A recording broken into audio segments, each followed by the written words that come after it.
యాక్చువల్‌గా కూటమిలో గొడవలు క్రియేట్ చేసి పవన్ కళ్యాణ్‌కి, చంద్రబాబు మధ్య గ్యాప్‌ని పెంచాలి అనేది వైసీపీ స్ట్రాటజీలో భాగం. అది ఎలక్షన్ ముందు నుంచి కూడా చేశారు. ఎందుకంటే ఎలక్షన్ ముందు కూడా వైసీపీలో గానీ, జగన్‌కి కానీ క్లారిటీ ఏందంటే ఆహ్, పవన్ కళ్యాణ్, చంద్రబాబు కలిసి వాళ్ళ ఓట్ ట్రాన్స్‌ఫర్ గాని జరిగితే అంటే కెమిస్ట్రీ అండ్ అర్థమెటిక్ అంటారు. సో, కెమిస్ట్రీ జరగాలి, అర్థమెటిక్ అంటే ఓటు ట్రాన్స్ఫర్ జరగాలి. ఇవి గాని జరిగితే మనకి ఛాలెంజ్ అవుతుందనేది జగన్‌కి ముందు నుంచి ఐడియా ఉంది. అందుకనే పవన్ కళ్యాణ్‌ని టార్గెట్ చేస్తూ ఒక పక్క, రెండోది పవన్ కళ్యాణ్‌ని చంద్రబాబు నమ్మడని, చంద్రబాబు వెన్నుపోటు పొడుస్తాడని, లేకపోతే చంద్రబాబు దగ్గర ప్యాకేజ్ తీసుకున్నాడని, ఇలా రకరకాలుగా వాళ్ళు ట్రై చేశారు. ఆ తర్వాత అనూహ్యంగా పెద్ద ఎత్తున 100% స్ట్రైక్ రేట్‌తో పవన్ కళ్యాణ్, 92% స్ట్రైక్ రేట్‌తో చంద్రబాబు అధికారంలోకి వచ్చారు. సో, ఈ క్రమంలో ఇప్పుడేందంటే వైసీపీ వీళ్ళని 2029 లోపల విడగొట్టాలి అన్న ఒక స్ట్రాటజీతో వైసీపీ వెళ్తుంది. అయితే ఈ క్రమంలో వీళ్ళిద్దరి మధ్య కూడా కొంత ఇబ్బందులైతే మొదలైనాయి. ఎందుకంటే పవన్ కళ్యాణ్ తన వల్లనే తెలుగుదేశం అధికారంలోకి వచ్చిందనేది పవన్ కళ్యాణ్ నమ్ముతున్నాడు. అట్లాగే పవన్ కళ్యాణ్‌కి చాలా బలంగా కేంద్ర ప్రభుత్వానికి సంబంధించిన మోడీ కావచ్చు, అమిత్ షా కావచ్చు, వీళ్ళందరూ ఫుల్ సపోర్ట్ ఉంది. అంటే బీజేపీ, జనసేన ఆల్మోస్ట్ ఒకటే అన్న రీతిలో ఉన్నాయి. పవన్ కళ్యాణ్ కూడా కంప్లీట్ ఎక్స్ట్రీమ్ బీజేపీ కంటే కూడా ఎక్కువగా హిందుత్వవాదికి లాగా మారిపోయాడు. సో, ఈ కాంటెక్స్ట్లో పవన్ కళ్యాణ్‌కి ఒక లాంగ్ టర్మ్ వ్యూహం ఉంది. అదేంటంటే నెక్స్ట్ తాను సీఎం కావాలని. దానివల్ల ఈ ప్రభుత్వాన్ని ఉపయోగించుకొని, అధికారంలో ఉపయోగించుకొని తాను ఎట్లా ఫోకస్ అవ్వాలి అనుకున్నప్పుడు అతనికి ఒక ప్లాన్ వేసుకున్నాడు. ఆ ప్లాన్ ఏంటంటే ఈ ప్రభుత్వంలో ప్రతి ప్రభుత్వంలో కూడా కొన్ని అవాంఛనీయ సంఘటనలు జరుగుతాయి, అవినీతి ఉంటుంది, అవినీతి లేని ఏ ప్రభుత్వాలు ఉండవు.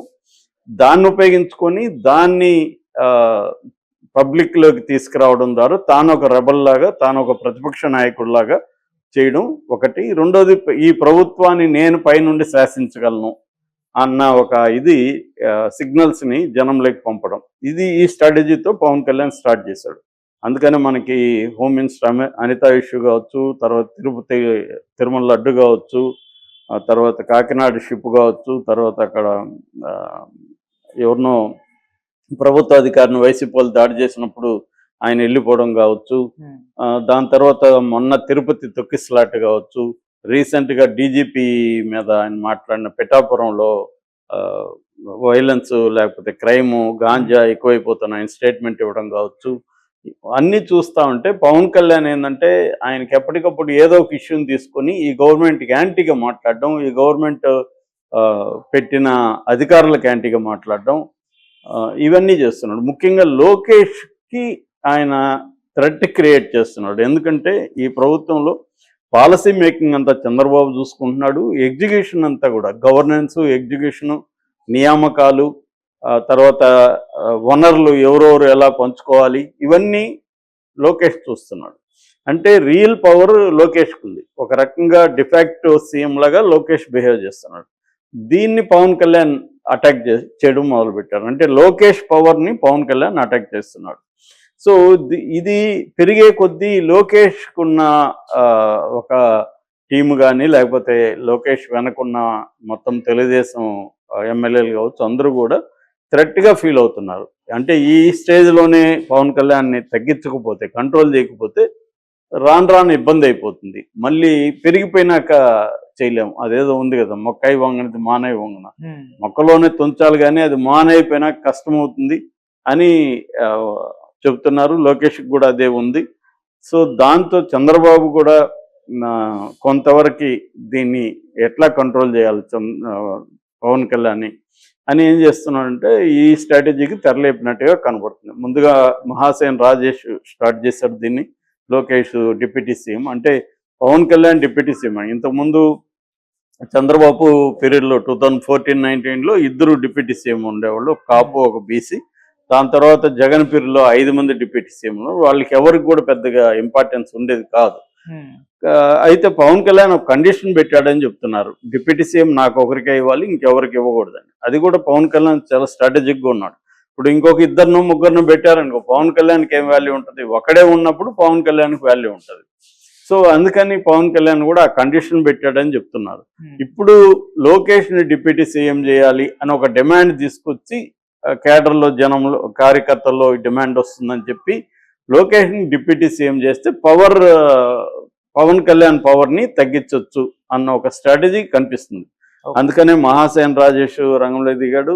దాని తర్వాత చంద్రబాబు ఎదురుగానే శ్రీనివాస్ రెడ్డి, ఆయన పాలిట్ బ్యూరో మెంబరు, ఆయన అనౌన్స్ చేశాడు. అప్పుడు కూడా చంద్రబాబు ఖండించలేదు. మనం గమనిస్తే ఉమ్, ఆ స్టేజ్ మీద చంద్రబాబు ఖండించాలి కదా అతను చెప్పగానే, కానీ ఖండించలేదు, సైలెంట్గా ఉన్నాడు.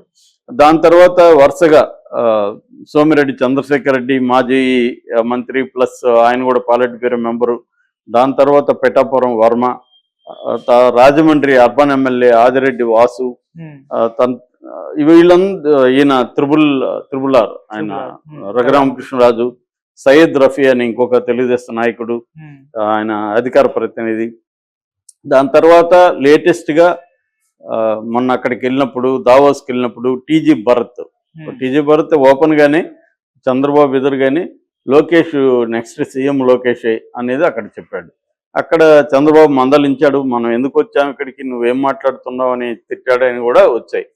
ఏదేమైనా ఓవరాల్గా ఒక వ్యూహం ప్రకారం తెలుగుదేశంలో ఉండే నాయకులంతా కూడా మన లోకేష్ డిప్యూటీ సీఎం అవ్వాలి అన్న ఇది డిమాండ్ని జనంలోకి తీసుకొచ్చారు. దానికి కౌంటర్గా జనసేన నాయకులు కూడా ఓకే లోకేష్ డిప్యూటీ సీఎం అయితే మాకు అభ్యంతరం లేదు, కానీ మా పవన్ కళ్యాణ్ని సీఎం చేయండి, 2.5 సంవత్సరం పవన్ కళ్యాణ్ సీఎంగా ఉండాలి.